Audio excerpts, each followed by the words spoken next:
The light comes in sideways through my kitchen window every morning, soft and unhurried, the way Texas light tends to be in October. It falls across the old pine table my husband built the year we got married, the one with the uneven leg I never fixed because I got used to putting a folded napkin under it. I stand at the counter in my slippers, waiting for the coffee to finish, watching a mockingbird work its way through the pecan tree out back. The yard is full this time of year. The tomatoes have gone, but the rosemary is stubborn and green, and the marigolds I planted along the fence are still holding color. I am 67 years old. I live alone, and most mornings, that feels exactly like enough. But some mornings the past finds me before the coffee does. This morning it came back the way it always does, not loudly, not all at once, but in pieces. The smell of pine floors, the sound of heels on tile, the particular silence that falls over a room when someone has just said something they can't take back. It was 2 years ago, almost to the week. My daughter and her husband had driven up from Houston in that silver truck he liked to park sideways across the driveway, the one he washed every Saturday like it was a religious obligation. They hadn't called ahead. They never called ahead anymore. My daughter had stopped doing a lot of things she used to do. She used to bring flowers when she visited. She used to ask how I was sleeping. She used to laugh at my jokes, even when they weren't funny, which is what daughters are supposed to do. That afternoon, I was coming in from the garden with dirt on my knees and a bundle of herbs in my hand when I heard the truck. I set the herbs on the porch rail, wiped my hands on my jeans, and waited. My daughter came around the side of the fence first, wearing a blouse I hadn't seen before, something cream-colored and expensive-looking. Her husband followed behind her, hands in his pockets, already looking at the house the way a man looks at something he's pricing. "Mom," she said, and kissed me on the cheek with the kind of efficiency that means nothing. "We were in the neighborhood," her husband said, "though Houston is 3.5 hours away and nobody passes through Clover Springs on the way to anywhere." I brought them inside. I put on more coffee I didn't need. I set out the butter cookies I kept in a tin on the counter, the ones my neighbor Francis had made for me, and my son-in-law picked one up, turned it over, and set it back down without eating it. That was the first thing. Small, but I noticed it. After decades of cleaning hospital rooms and raising a child on a nurse's salary, you learn to read rooms quickly. You learn to notice what people don't say. My daughter walked around my living room slowly, picking things up and setting them down. The photo of me and her father on our trip to the hill country, the ceramic hen I bought at a craft fair in Fredericksburg, the quilt on the armchair her grandmother made. "It's so cluttered in here," she said. Not to me exactly, more to the air. Her husband nodded. "It's a lot to maintain." I held my coffee mug with both hands and said nothing. Then my daughter turned to me with that look she had developed in the last few years, the one that lived somewhere between concern and impatience. "Mom, we've been talking." She paused, glancing at her husband. "We're worried about you out here by yourself." "I'm fine out here by myself," I said. "I've been fine for 11 years. Her husband sat down at my kitchen table without being invited to, leaned back like he owned the chair. "That's kind of the issue," he said. "You've been alone too long. You're used to it, so you don't even see the risks." "What risks?" I asked. He counted them on his fingers. "The driving, the house maintenance, the fact that you're 40 minutes from any real medical facility." He paused. "The stairs. There is one step up to the porch," I said. He didn't smile. My daughter reached into her bag and pulled out a folder. The folder bothered me more than anything that had come before it. A folder meant this wasn't a visit. A folder meant this had been planned. "We found a place," she said. "It's beautiful, really. Active adult community about 20 minutes from us in Katy. There's a pool." She opened the folder and slid a glossy brochure across the table toward me. "You'd have your own apartment. People your age to socialize with." I looked at the brochure but didn't touch it. On the cover, a silver-haired woman in a visor was laughing at a pickleball paddle like it had told her the best joke of her life. "I'm 65, I said. I was 65 at the time. 65 isn't young, Mom. It's not dead either." Her husband leaned forward. "Dorothy," he said, using my full name the way people do when they're about to say something they've rehearsed. This house is an asset. You're sitting on something valuable. The market in this area has gone up considerably, and if you sell now, the proceeds would more than cover a comfortable place in the community, and the remainder could go into a fund." "What fund?" I asked. He looked at my daughter. She looked at the table. "A family trust," she said quietly. "That we'd manage, for everyone's benefit." I sat with that for a moment. The coffee maker clicked off behind me. The mockingbird outside called once and went quiet. I understood then what I was looking at, not a concerned visit, an extraction. They wanted the house, the one my husband Raymond and I had bought the year my daughter started kindergarten, the one I had kept through his illness and his death, and 11 years of quiet mornings and difficult ones, the one I had paid off with my own hands, with my nursing shifts and my stubborn saving and my refusal to ask anyone for anything I couldn't eventually give back. And they had come here with a folder and a brochure and a plan, and they wanted me to sign it all away and go live in a building with a pickleball court. I picked up the brochure, I turned it over, I set it back down. "Give me some time to think about it," I said. My daughter looked relieved. "Of course, Mom. No pressure." Her husband smiled for the first time since he'd arrived. They stayed another 40 minutes, making conversation about nothing. Before they left, he walked through the back hallway slowly, the way people do when they're measuring. I watched him from the kitchen doorway. He stood in the doorway of my sewing room and looked at the window and the light and the space. "This could be a great home office," he said, mostly to himself. I said goodbye to them on the porch. My daughter hugged me and said she loved me. I believed half of it. That night, I sat in Raymond's armchair with the quilt over my lap and the lamp on and looked at the room around me. I had painted those walls myself. A pale green Raymond said looked like the inside of a sea glass bottle. The bookshelves he'd built were uneven because he was better at surgery than carpentry, and I had never let him forget it. Every crooked shelf held something I had chosen. Every corner held something we had made together. "This is mine," I said to the room. Raymond would have laughed. He always laughed when I talked to rooms, but he would have understood. I didn't sleep well.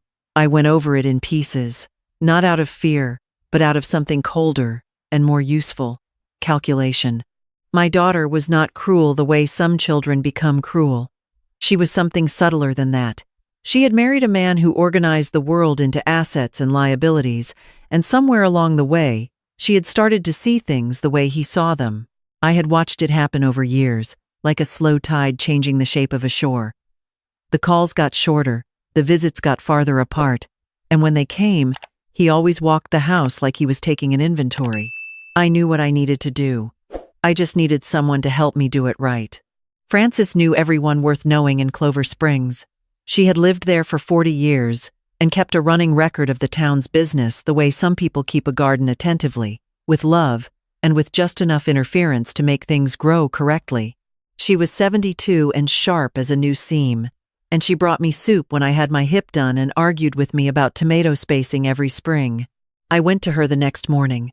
I sat at her kitchen table while she poured coffee. Neither of us needed, and I told her what had happened, all of it: the folder, the brochure, the walkthrough of my back hallway, the comment about the home office. She was quiet for a moment. Then she said, "Do you still have Garrett Elias's number?" Garrett Elias had been Raymond's closest friend since before I knew either of them. He had retired from practicing elder law 6 years ago, but I still got a card from him every Christmas, and Frances told me he still took calls from people he cared about. "I don't want to bother him," I said. "Dorothy," Frances said, the way she only said my name when she meant business, "your daughter's husband just walked through your house planning where to put his desk. Call Garrett." I called him that afternoon. He picked up on the second ring. He listened without interrupting, which is the thing I always appreciated most about him. When I finished, he was quiet for just a moment. "Tell me exactly what they said about a trust," he said. I told him. He exhaled slowly. "That's not concern, Dorothy. That's positioning. A family trust managed by them means they control your assets while you're alive. It's legal if you sign it voluntarily, and it becomes extremely difficult to undo. What do I do? First, you don't sign anything." He paused. "Second, You let me help you make sure they can't do an end run around your refusal. What does that mean? It means we get ahead of it, he said. Garrett drove up from San Antonio the following Thursday. He was 75 and walked with a cane now, but his mind was exactly what I remembered: organized, patient, and precise. We sat at my kitchen table with coffee and went through everything. He asked to see the deed. He asked about Raymond's will, the insurance, the account structure. He made notes in a small spiral notebook with a mechanical pencil. By the end of the afternoon, we had started on my own will, properly drawn, clearly witnessed, legally sound. He also suggested I get a full cognitive evaluation from my primary doctor, not because either of us thought anything was wrong, but because documentation matters. If my daughter and her husband intended to claim I couldn't manage my own affairs, I wanted a clean record that said otherwise in plain medical language. Get it done before they come back, Garrett said. And Dorothy? He looked at me carefully. Install cameras. Front door, back door. The living room if you're comfortable with it. Not because you're afraid, but because if they say something in this house, you want to know exactly what they said. I bought the cameras on a Friday. Frances helped me set them up Saturday morning. She figured out the phone app faster than I did, and was unreasonably pleased about it. Keep your phone charged, she told me, twice. 3 weeks passed. Then my daughter called and said they'd like to come for Sunday lunch. She used the word together, which she hadn't used in a long time. She said she was making her peach cake, my favorite. I said that would be lovely. I made a pot roast, and cleaned the house, and made sure the cameras were working. They arrived at noon. This time they brought my grandchildren, which told me everything I needed to know about the strategy. My grandson was 8, and my granddaughter was 6, and they ran to me the way children run when they haven't been coached yet, full and genuine. I held them in the doorway for a moment, and let myself love them without thinking about any of the rest of it. My daughter had made the peach cake. It was beautiful. She set it on the counter and smiled at me. And for a moment, she looked the way she used to look, before Houston, before the silver truck, before the folder. We should eat first, she said. Then talk. Her husband was pleasant through lunch. He complimented the pot roast. He helped clear the table. He was performing consideration, and he was not bad at it. But I have worked in hospitals for 31 years, and I know the difference between a person who is kind and a person who is performing kindness while waiting for the right moment. The right moment came after the cake. The children were in the living room with a tablet. My daughter folded her hands on the table. Her husband reached into the bag he'd set by his chair and brought out a new folder, thicker than the last one. We updated everything, my daughter said, based on what you said about needing time to think. I looked at her. What did I say that suggested I was considering it? She glanced at her husband. You said you'd think about it. I said I needed time. That's not the same thing. Her husband smiled with just his mouth. Dorothy, we've also spoken with a specialist. He slid a page across the table. A geriatric care consultant we hired.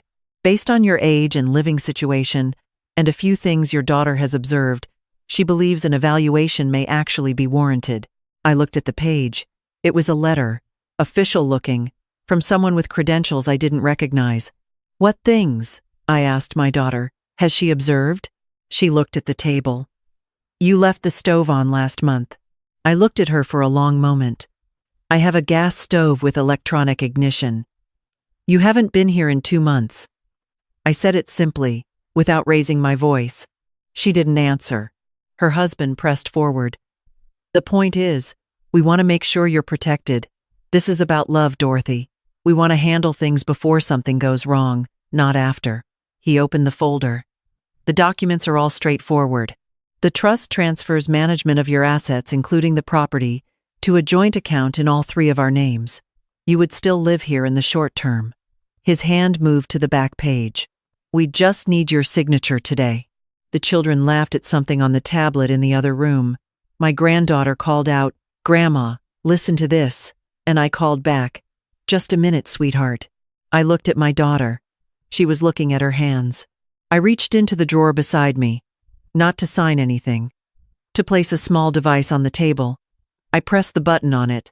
Then I set my phone face up beside it, and I looked at both of them. "Garrett," I said. The back door opened. Garrett came in from the porch, where he had been sitting in the garden chair with his coffee for the past 40 minutes. He moved slowly with his cane, but he held a manila envelope, and he looked at my son-in-law with the particular expression of a man who has spent 40 years in courtrooms and is no longer surprised by anything. My son-in-law's jaw tightened. "Who is this?" "This is my attorney," I said. "He's been here since 11. Garrett set the envelope on the table beside the folder. He didn't open it yet. He looked at my daughter first, because she mattered more, and I think he knew that.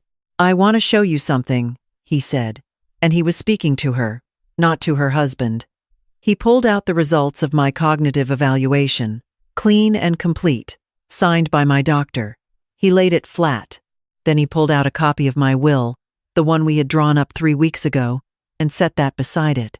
Then, carefully, he produced a printed summary of the Texas Elder Financial Exploitation Statute, highlighted in 2 places. "The recording I have from your last visit," he said to my son-in-law, "contains statements that could reasonably be interpreted as attempted undue influence over a protected adult." He paused. "I want to be clear that Dorothy has chosen not to pursue that route, provided today's visit ends here, and the matter of her property and her decision-making capacity is considered closed, permanently." My son-in-law stood up. He said something about lawyers and overreactions and family matters being private. His voice went up, before it came back down. My daughter reached for his arm and he shook her off slightly, which was its own kind of information. I looked at my daughter. "I want you to hear me," I said. "Not him, you." She looked up. "I have given you everything I was able to give. I worked nights so you could take piano lessons. I wore my nursing shoes until the souls separated because I was saving for your college. When your father was dying, I sat with him every hour the hospital allowed, and came home and made sure you still had dinner, and clean clothes, and someone who held things together, because you were 16, and you needed that from me. I did not do any of that, expecting something in return. That's not how love works. But I will not be reorganized out of my own life because it's inconvenient that I'm still in it." The room was very quiet. My daughter's eyes were wet. She opened her mouth once and closed it. Her husband started to say something, and Garrett held up one hand, not unkindly. "I think it's time to collect the children," Garrett said. They left 20 minutes later. My granddaughter hugged me at the door and asked if she could come back and see the garden. I said yes. "You can come any time you like. You specifically, come any time." She nodded very seriously, like she was filing it away. I watched the silver truck back out of the driveway. I stood on the porch until I couldn't hear the engine anymore. Then I went inside and sat down in Raymond's armchair and let myself shake a little, the way you do when something has been held very tightly for a very long time. Garrett came in from the kitchen with 2 mugs. He set one on the table beside me and lowered himself into the other chair. "You did well," he said. I wasn't sure I felt like I had done well. I felt like I had survived something, which is close but not the same. We sat there a while. Outside, the mockingbird started up again. In the months that followed, things settled into a new shape. My son-in-law did not contact me. My daughter called twice. The first time it was brief and careful, like a letter written by someone who isn't sure it will be welcomed. The second time was longer. She cried a little. I didn't fill every silence, because I had learned that sometimes silence is the most honest thing available. She said she was sorry. I said I knew.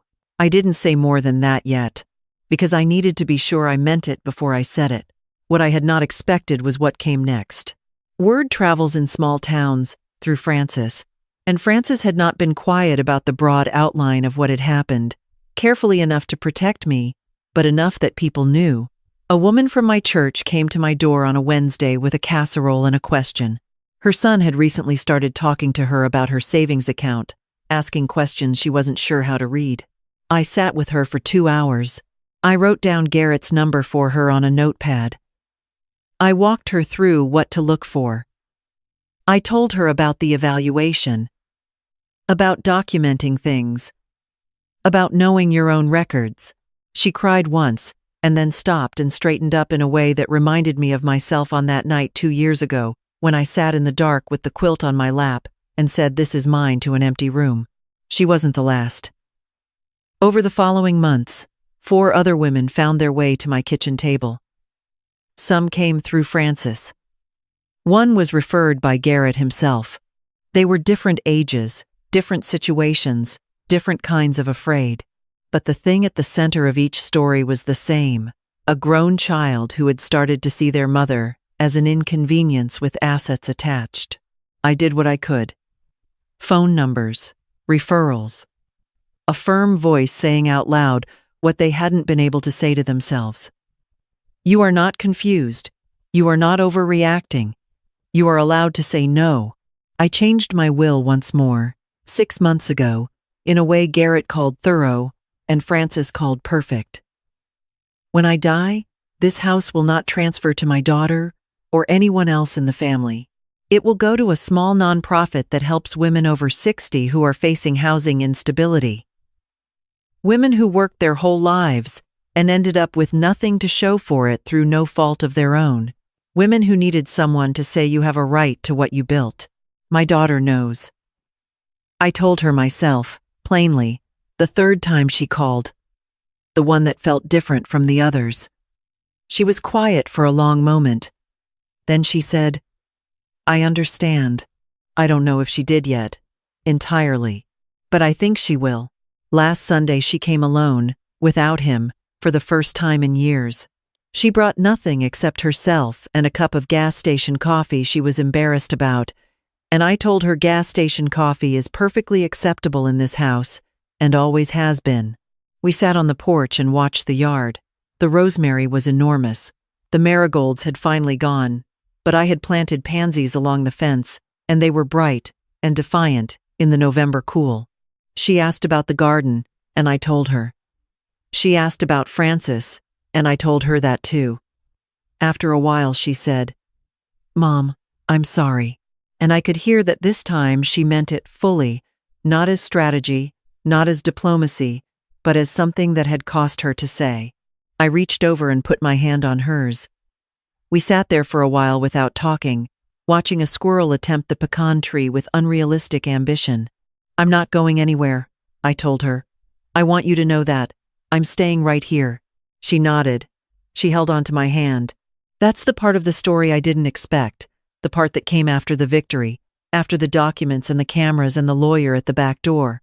The part where I learned that winning doesn't have to mean losing the person. It just means refusing to lose yourself in the process. This morning the coffee is done. The mockingbird is back in the pecan tree, and the light is doing its slow sideways thing across the pine table. My knees are stiff getting up, but they work, and they'll keep working as long as I keep moving, which I intend to do for a long time yet. This house is mine. The garden is mine. The quiet and the light and the crooked bookshelves full of every book I chose, all of it mine. At 67, I know something I didn't know at 40. The most radical thing a woman can do is refuse to disappear on someone else's schedule. So I pick up my mug, open the back door, and step out into the morning. The rosemary smells like itself. The sky is doing its best, and I am still here.